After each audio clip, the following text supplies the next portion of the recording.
And we are live. I'm here with Jordan Vucenic. Jordan, is that how you say your last name? Most Yes, important Vucenic. question. Yeah, yeah. That's the Yes, one. I'm so pleased. I got it right. I listened to about 4 people saying it differently. I say it different myself sometimes, so don't worry about it.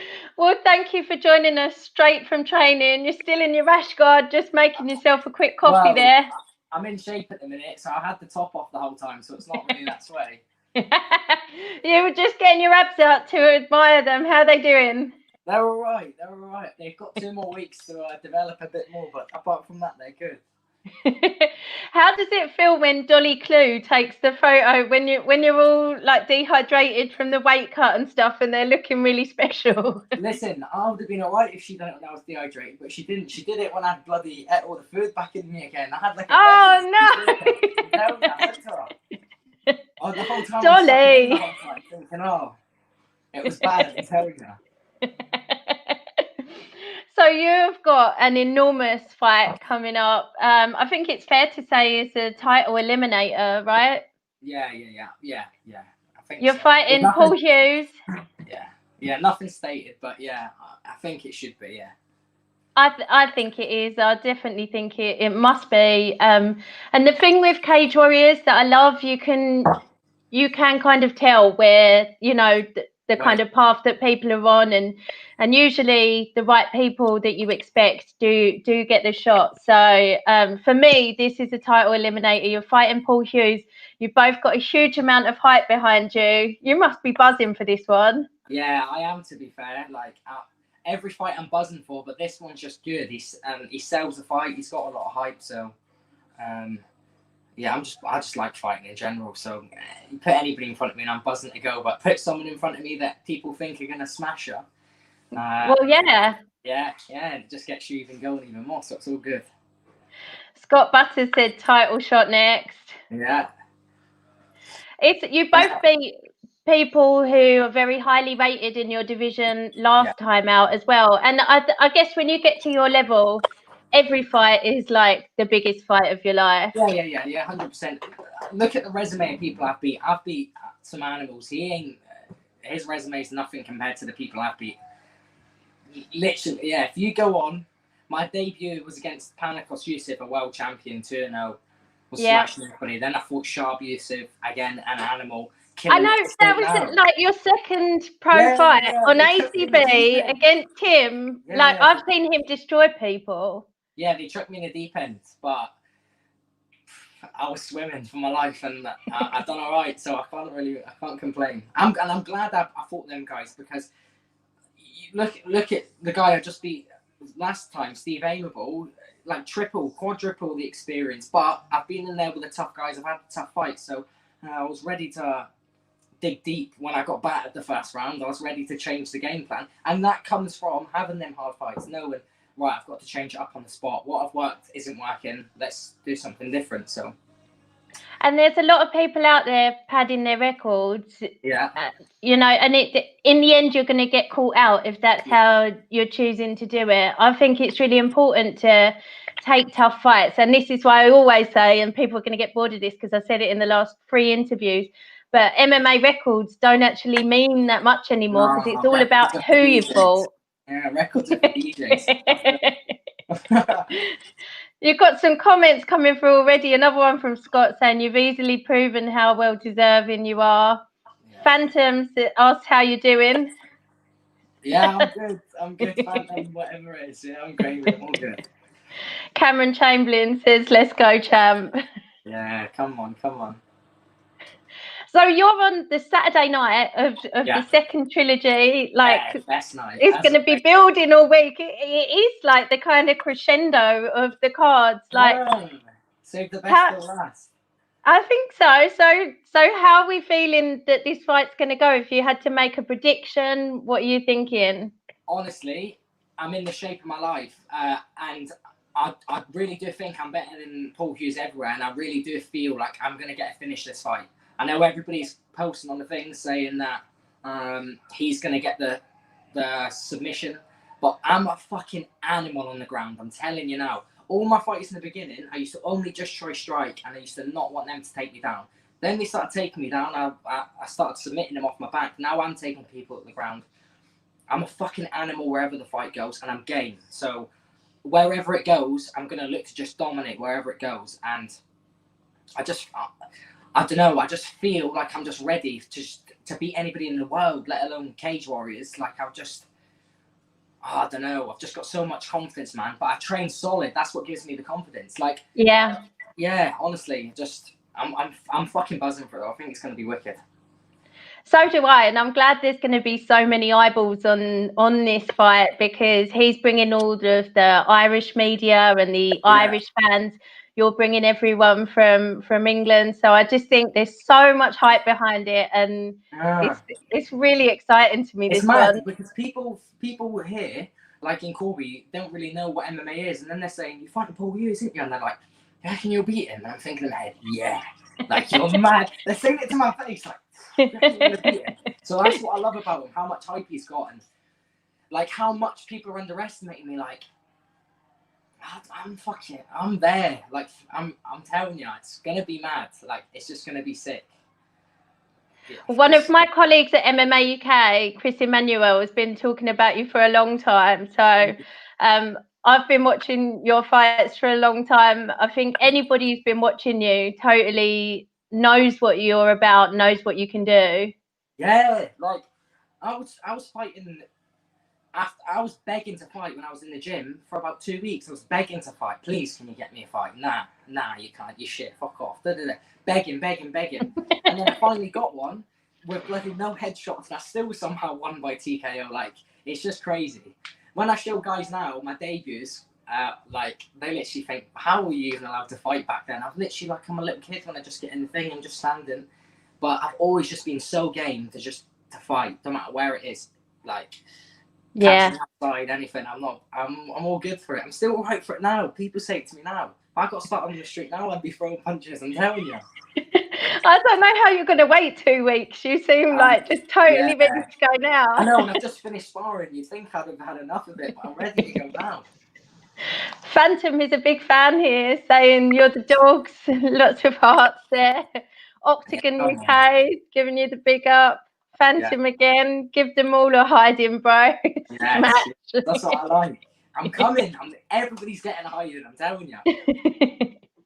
So, as we said, we think it's a title eliminator, and obviously the title is going to be on the line at the trilogy. Morgan Charrier is taking on Perry Goodwin. How do you see that fight going? Oh, do you know what? I don't know. Again, it's MMA maths, isn't it? So you never know what's going to happen. But even the Morgan Charrier, people are hyping him up like he's this undefeated animal. And he's lot. I don't know. Some people just have mad hypes, and just, I don't know where they get it from, off their fan base, or I ain't really got that big of a fan base. I think I've got nearly 3,000 followers, and he's got 100 over plus thousand. So I don't know. I'm a fan as well of MMA. This is why I can't corner my teammates, because I just go mental. Even when people spar in the gym, I can't give them like constructive criticism. I'm the guy in the background that's screaming. If you ever watch any videos, and I piss myself when people get hit. So I don't know. I'm just looking forward to seeing how everybody is, because a lot of people as well they're like nervous at weigh-ins and that. If you watch me, I'm just like, everybody like, whoa, like loving it. So I'm just looking forward to seeing how, like, me, Paul, Perry, and Morgan are all around each other, because I can imagine them all being a bit like thingy, and I'm just going to be like floating through the middle, like, oh, boys are not really caring. It's a fight at the end of the day. This is why I don't get why a lot of them get like nervous and stuff before it. What's going to happen is going to happen. You can't really change it. So if you coming in my face in the way and saying, oh, it's my time, I think that's going to make me like, oh shit, like I'm just like, all right, like I don't care. We're going to fight at the end of the day. It doesn't matter what happens. Even when people do the stare-offs, you ever watch me in the stare-offs, I'm just standing there like, because I know, what's the point in doing anything? I'm literally going to step back in a minute and I'm going to fight you. So I don't know, I've just never really been faced with fighting. I know Perry was giving Steve Amable a lot of shit at the weigh-ins when they fought, and then he gets dropped by a jab. So what? Do you know what I mean? say either of them win, like, how do you feel that you match up against them? Who would you rather fight next? Everyone, all of them. But obviously, I'd want to fight. Again, it's the same what they asked me with the Paul Hughes. Obviously, I'd want to fight Morgan Charrier because I'm going to, well, French are quite loyal, but I'll just take loads of hype from him. There's not that much hype on Perry Goodwin. He's a solid fighter, but if we're going to go off hype and what's going to be best for me in my career, of course it'd be him. You probably beat that Morgan Charrier and you probably go to the UFC. Do you know what I mean? So Yeah, he's just got that many people watching him. It just brings so much more eyes on you if you beat them guys. Whereas the Perry Goodwin, people be like, yeah, he's solid, but do you know what I mean? Yeah, you beat him, well done. But that Morgan Charrier, people be like, wow. People are commenting like he's a god on Instagram. So yeah, that guy. So, and fair play to that Perry for if he ever did turn down a fight with me or against Paul, or because look where it has got him. I've seen in one of his interviews, he keeps taking the piss out of my tattoos, and I have got some proper shit tattoos to be fair. But I just was pissing myself, thinking, "You bastard!" He kept saying the guy with Mickey Mouse tattoos. And I thought, "You bastard." So I don't know. I'm not really bothered who wins out of them. I'm just looking forward to seeing what happens. There's loads of wicked fighters. I'm a fan of everybody in the division. There's Stevens versus that Son Mez guy. I think he's good. yeah. I think both of them are good. There's the Ben Ellis that everyone's talking about. I think he's good. I think there's loads of good guys, loads of good matches. I'm a fan of it, so I'll just like watching all of them. And if I get to fight any of them, then do you know what I mean? Well done for me, because I enjoy watching them, so it'd be good to test myself against them. I think it's the most stacked division. Yeah, there's animals in it. There's fucking loads of sick guys. Everybody you look at's talented, young, had bloody mad records. Like, it's just crazy. I fucking think it's wicked. Yeah, I think it's wicked as well. There's someone here who thinks that Hughes is going to get the W. What's his name? Owen Murray. Come on, man. Let me have the. It's my time now, not Paul's time. Calm yourself down. Away. I wanted to ask you about the tattoos. You brought them up there. I wanted to know, what was the first one you ever got, and how old were you? My neck, like a mad guy, like 15. What? Yeah, I got my neck tattooed when I was like 15. What did your mum say? My mum was alright with it. It was my mum's boyfriend at the time. It was literally like to me, you fucking twat. When I'm in with it, like my neck was tattooed. Like, I don't know. But yeah, when I first started training, it was a guy called Dan Good. He's from Corby. He used to fight, but he's give up now. He's opened his own gym and stuff. So as soon as I got into it, he was covered in tattoos already, and I don't know. I always wanted them. And seeing him with them, and then when he talks about how good they are, I just ended up bloody getting covered in them myself. But I mean, I've had some funny things with tattoos, man. If I could make you piss yourself with some of the stories I've had with tattoos, so bad. So bad. What's your favourite one? I've got two, right? So I remember I got a tattoo done on my back. It's a mad Chinese symbol, right? And I'm 15 years old. The guy's doing it in our bloody mate's house, right? So picture the scene. That sounds legit. Right? This guy's come here on his little BMX push bike with his tattoo gun in his back. This seems like a really good idea. Yeah, so he's tattooing me. He's got a bloody joint in his mouth, smoking his eye, like tattooing me at the same time. And when he finished the tattoo, he read it back to me, and I said, "It don't say that." He said, "It does. I've just read it off your back." And he's missed out about 5 words on the sentence on my back. So literally, I've got a sentence on my back that don't make sense.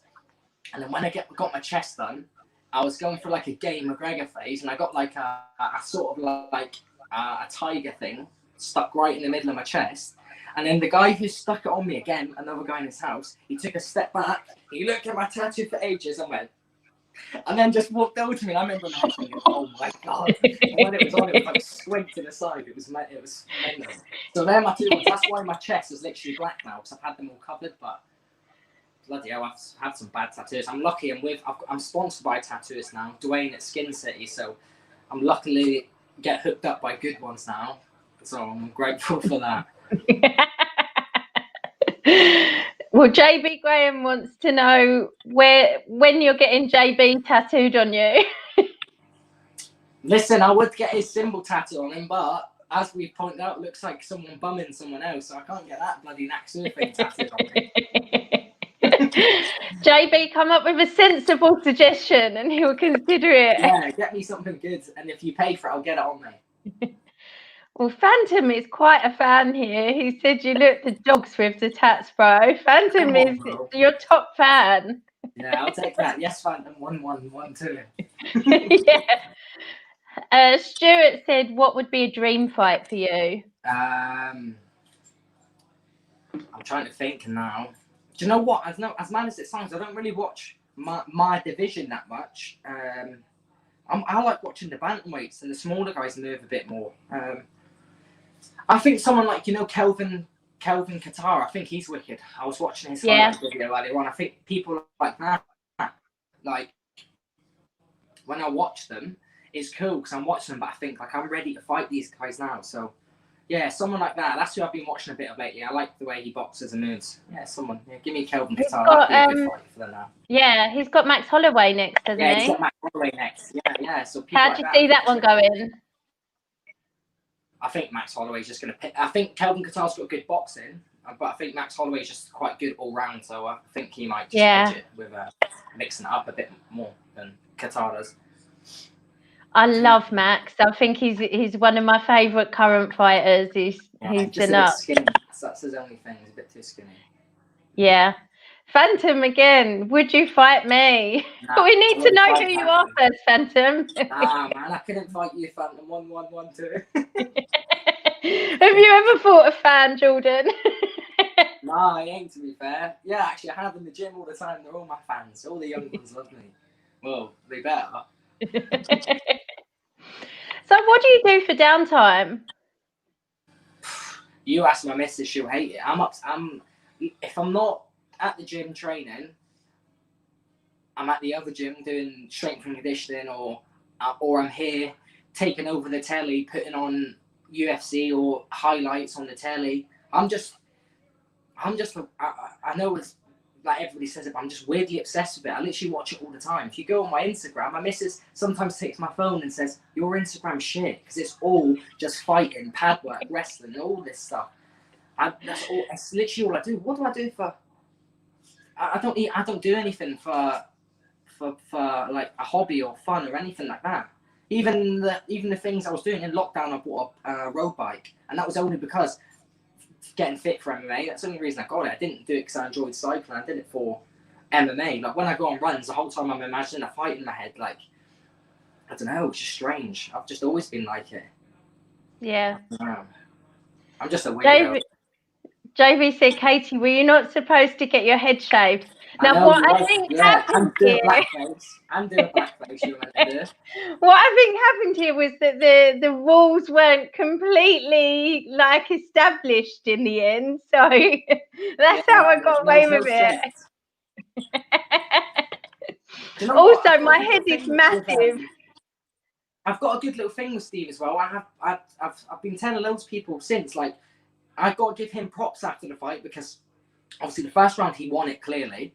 The second round I sort of thought I edged it with the little takedowns, and I mean I was scoring it the whole time in my head, and then I took him down and he took me down back with a brute strength takedown. I was stuffing his head and he still picked me up and took me down. And then I got a little sneaky one right at the end, and I thought, right. So when the fight finished, I remember in my head, I do like quite hard sprint sessions with my strength conditioning coach, Adam Hale, and he makes me run with this medicine ball, and I have to squeeze it as hard as I can when I'm running. And he said to me, look, in a fight, there's going to be a time where you're going to be so tired, you just got to squeeze as hard as you can and drive. And then it got to that stage where I thought, right, come on, it's time to bloody squeeze. So I squeezed and took him down the final takedown of the fight. And fair play to Steve, because I said to him at the end of the fight, I went, I think I've just nicked that from you, mate. And then fair play to him, he went, you didn't nick it, mate, you earned it. And remember, my head is thinking, what a good lad. Like, that's the bit where we like touch heads. As soon as he said that, I thought to myself, like, what a boss. So that's why I know it looks like I'm being a cocky fucker when I stand up like this, but I thought, if he thinks I've won it, I've definitely won it. And then everybody says who was I pointing to. I was looking at Jack Mason and is it Craig, whatever his name is, and I was going to him, Edward, yeah. You know I won that fight. I wasn't even doing it to be a cocky fucker, but I just was so happy that I got the win. Like, we all put so much effort into it, so it's just like, when you get it, it's like just a crazy feeling. Crazy. And I Yeah. had some adversity in that fight camp as well, which made it all the more sweeter. So Yeah. It's the more I get to know fighters, the harder it gets to watch their fights, yeah, because I know. you're so happy for the people that win and you're so devastated for the people that lose, Yeah, because like you say, you put so much into camp, but yeah, when a fight's a close decision, you put so much into camp whether you walk away with that W or not. It's so tough. And yeah, I think he's such a top guy as well, yeah, because he's yeah, been in yeah. a few close decisions that haven't gone his way. Oh yeah, well, And yeah. I'm glad my one went my way, but I think he was unlucky with the one before going against him. that's the one that I feel is like really tough to swallow. Yeah, yeah, I know. but Crazy. again, it looks great on your resume. Yeah, no, exactly that. Again, yeah, you can see I've fought. Listen, a lot of the guys, when you go on to who they beat, if you go on, even if they're like 1-0 or 2-0, a lot of the times when you click on their Tapology, you look to see that they've gone on to lose 10 in a row. Or if you look at my guys, you look to see they've gone on to win the next 10 in a row. They're like 9-1 and stuff like that. And I'm the only loss on their record. And there's a few of them like that. So yeah, I'm just happy with the way that my career's gone so far. Hopefully it just keeps going up and up and up. That's the plan. I'm so glad to see you just like this, buzzing with enthusiasm and Yeah, I am, confidence honestly. and just like excitement to get in there. Yeah, honestly, like, I think if they do like a little embedded thing, I think it's going to be funny. Because, like, I don't think a fighter can get into my head. Like, I don't really get fazed by anything. So it's just like, I'm going to be like, you're right, mate. If I see him, I'm not going to be like staring him out. Because it's a fight at the end of the day. What does it matter? If he stares him out, I'm just going to be like, bloody hell. Do you know what I mean? It's not going to be like to me, oh, fucking hell. He's staring at me. He wants to fight me. Of course he wants to fight me. He signed on the dotted line that he wants to fight me. So he ain't going to come to lose. He ain't signing that thinking, oh, fuck, I'm going to lose this one. Same as you think I signed it thinking, oh, fuck, I'm going to lose. No, I signed it thinking I'm going to fucking smash him. And he'll sign it thinking the exact same to me. So let's just see on the night that what happens. Do you think he might take you a bit lightly? Nah, I don't think so. I think maybe Steve might have a little bit. I mean, I don't know. He might have trained solid, but I mean, I was young, had nowhere near experience. I think he might have, but nah, I don't think he is. As much as he hypes that it's his time and he's the man, I reckon he's training his ass off, and I hope he's training his ass off because I'm training my ass off. So, same like I said with Steve, I hope the best Paul Hughes comes and the best me comes, and we just fucking clash, man. It's going to be crazy. But now, do I think he's taking it lightly? Nah. I reckon he's probably thinking when people are saying, "Are you going to smash him?" He's probably thinking in his head like, "Fucking hell! Like, don't put too much pressure on me." Like, so it's good. I'm excited for it to go everywhere because he's a good grappler, he's a good wrestler, and he's a good striker. So I'm a good grappler, a good striker, and a good wrestler. So I'm looking forward to just getting in there and just literally throwing everything in the kitchen sink at him and just see what happens. I'm a lot bigger than him as well. That is one of the things. I mean, look how big Steve Engel is at the thing, and I'm big compared to him. Do you know what I mean? So I don't know if I've got a light frame or I wouldn't even say it's got a light frame. I am not one of these guys, right? I'm not even going to say who it is. Yeah, that's your little thing for it. But they post that they're the hardest worker. Yeah, they're the hardest worker out there, and it's like you're not the hardest worker because you get out of shape, you become a big fat thing in between. So how are you the hardest worker? Because that's like you're hard work, you're like doing a sprint, yeah, but everybody else is doing the jog. When you stop your sprint, they're just slowly, and you're never going to catch back up with them. I am on it 24/7. I believe Paul Hughes is on it 24/7. So we're hard workers. If you do a camp and then get fat and then do a camp, you ain't a hard worker. You're just lazy, and then you've had a kick up the arse for 8 weeks or 10 weeks. That's not a hard worker. A hard worker is when you stay consistent and you always look to improve. That's a hard worker. There's my rant over on that. I like it, and I'm sure no one can work out. Yeah, he's right. Because I am right. So Chris Emmanuel says, Jordan, why do you make more effort with your hair pre-fight than you do before an interview? He's come straight from training, Chris. Oh, Listen, I was getting terrorized for my last haircut, yeah? That was actually good, but people forget I was quarantined for 5 days before, so it grew out within the 5 days and looked like I bloody looked like I'm Dumb and Dumber. That was alright when I first had it done. So I'm just leaving it longer this time. I'm leaving it longer, so let's just see how it goes. JB thinks he's just jealous. Yeah, exactly. Bald head. Stuart said, love this kid's character and personality. Looking forward to more of him in the future. Big things coming for sure. Stuart. Don't worry about it. Like I've just been in Liverpool training with like Mike Grundy. I've just been getting beaten up by him for 2 days. So yeah, I'm just grafting. I'm just going up there and just chasing it and getting the hard rounds in. So how hard was that? Because I just saw Tom Aspinall post that Mike Grundy was taking him down today. Horrible. I thought I was going to go out there and do good, and I didn't. I just go out there and get beat up. So, and again, I'm not afraid to admit that. Like I get submitted. I get submitted in the gym. I get out rested in the gym. It's like, so what? Yeah, I mean that's what the gym is for, right? Like a black belt, the guy in the mats, the guy, I say to the amateurs, I teach guys as well at Peterborough, and I say to them, I say, make your mistakes at amateur. Like, get mounted, get your back took in a fight, like lose a fight, get submitted. Make the mistakes now. Don't rush it because they're like, I want one fight at amateur, I want to go pro. I'm like, you don't. Make your mistakes at amateur, get all your things in, and then go pro. Because even though it says on Tabology I had 6 fights or 5 fights at amateur, I didn't. I was 9-1 at amateur. But I'd had like 16 K1 fights. I'd had like 8 boxing matches and like all these other things. So I think it's like I'm near 40 fights I've had altogether now, like actual combat fights, not interclubs or anything like that, like actual fights. I've had about 40 altogether now. So I've had the mistakes. I've been dropped in fights. I'm not scared to think. You look back at I've been dropped with a body shot. I've been dropped with a headshot. I've been took down. I've had my back took in fights. I've had it all done to me, and I've always survived it all as well. Just saying, I've only ever been beat by decision.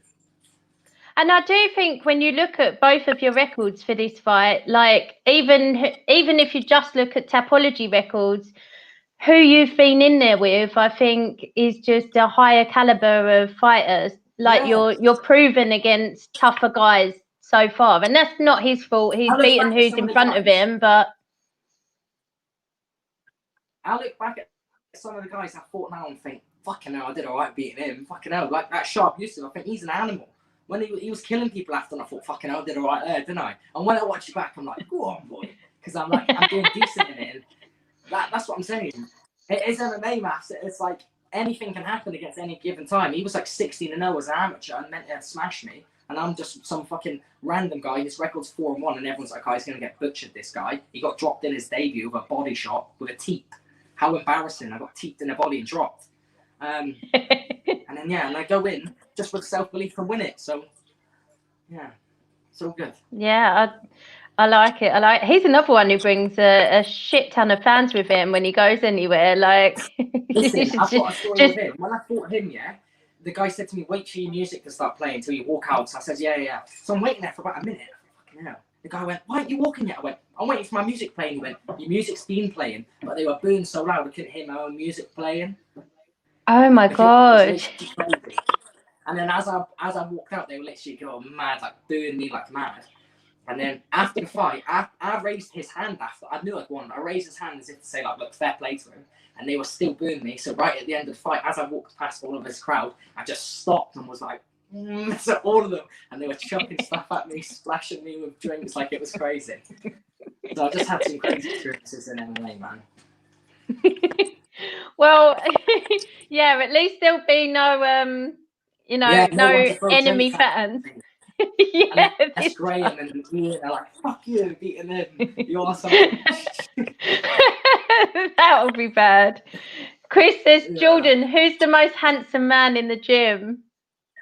Me. I think Chris might disagree with that. After me, who can I go with? I don't know. I'll say the coach Danny, because he'll do some naughty things to me if I say anybody else. So I'll just say Danny. Save myself. Chris, you're quite far down the list, I think. Oh yeah, bloody hell. Darryl Gibb, Let's Go champ. Yes. Toby Fairbrother, can't wait for the fight. Good luck, but doubt you need it. Yeah, my man. Phantom's on a roll. You're buzzing and seem very confident, man. Go for it. Yeah, Phantom. You're the only one I wouldn't fight. Phantom 1112. Dr. Laxatives in the house, giving you the okay. Okay. Chris Emmanuel, I line him up, he knocks him down. Crosby, how do you see the fight going? Distance or KO? Nah, it's gonna. I think this is gonna be a stoppage. I do. Maybe this guy's gonna blow himself out trying to stop me. He's promoted himself up so much that he's gonna stop me. I've never been stopped. Look, I've lost decision. I've been battered for the whole thing. So like to think he's gonna stop me or submit me. Look, maybe he does stop me. Maybe he does submit me. But I'm very confident that that's not gonna happen. And I think I'm gonna get the finish on him, whether it's gonna be TKO, submission, anything. I mean, I'm feeling good this camp. Trust me, I'm feeling good this camp. My little mate Haddy just found out in rounds there. So it's all good. It's all good. Oh, it's lovely to see you buzzing with confidence. I just had one more fight to ask you about before we go. We brought Steve up a couple of times. And like you say, you think he's a great bloke. And then you said, oh, I'll be supporting him his next fight. And then you said, no, I won't. He's fighting my teammate. I would have wanted that Steve to win. But he's fighting my teammate Tom. So I'm sorry, Steve. I want your next one to win. But not this one, so yeah, no. So he's fighting Tom Mearns. That's another great fight in this division, isn't it? Well, yeah, it's not in this division, sorry, it's at 150, but... Yeah, catch right. Well, me and Steve are back and forth. Me and Tom are back and forth in the gym. So I'm just going to be buzzing to just sit back and watch that myself as well. And they're on earlier than me, aren't they? So I'm looking forward to being in the hotel room with JB watching that. That should be a good one. Yeah. I'm really excited for you, Jordan. I think I'm excited to see how excited you are. And whenever I speak to people, it just makes me even more buzzing for the fight. So it's going to be a great trilogy. But this fight in particular just really got me excited. So it's just over a couple of weeks away. And wow, I can't wait. Yeah, let's go. Oh, it's mad. I'm buzzing for it, honestly. 2 weeks. Normally it goes by quick the last little bit, but this time ain't. This time it ain't gone quick at all. This time it's gone slow, and it's just allowed me to just give it everything, just proper graft it all out. All the sessions when I've turned up and didn't want to be there, I've done them. And all like kid waiting for Christmas. Oh yeah, even more so. Is there anyone you want to thank or sponsors you want to shout out? Yeah, my tattoo sponsor, Dwayne. I don't want to say his last name in case I butcher it, but Dwayne at Skin City. Cher at Standing Tan. Honestly, she's been like one of my day one sponsors. She's done so much for me. Like, wicked to have her. Kevin at Carvin Security. Again, he's just consistently throughout the last lockdown, just constantly just kept like funneling me in money, keeping me going. If there's any other sponsors that I mentioned, then I'm sorry, but they're the ones that I have them head at the minute. My missus as well, I'll give her that for putting up with me. We almost we're breaking up the last fight camp. I was that moody for it, and obviously this one I'm just as moody. So, how are you when you're weight cutting? I don't know. I think I'm alright. If you ask her, she'll think I'm an arsehole. Like, I'm buzzing tonight because I've got training early tomorrow. So what I'm going to do is I'm going to eat my morning food now. So I'm buzzing to eat that. But this time, on my nutritionist as well, Dean Kirk, I've been speaking with him.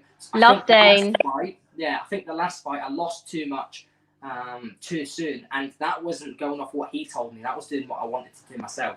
I did it like how I used to amateur box and try to walk on the scales. I woke up for this Steve aimable fight at 67 kilos and only cut 1 kilo to fight him.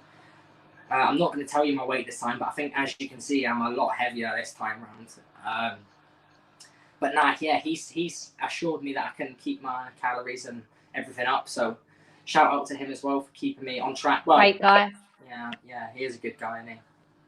Yeah, good guy. And then just everybody, all my training partners, everybody that's helped me along the way, from literally the start of the journey to the future journey. People I haven't even met yet. Thankful for when I'm going to meet you and what I'm going to learn from you. Mike Grundy for beating me up for the past.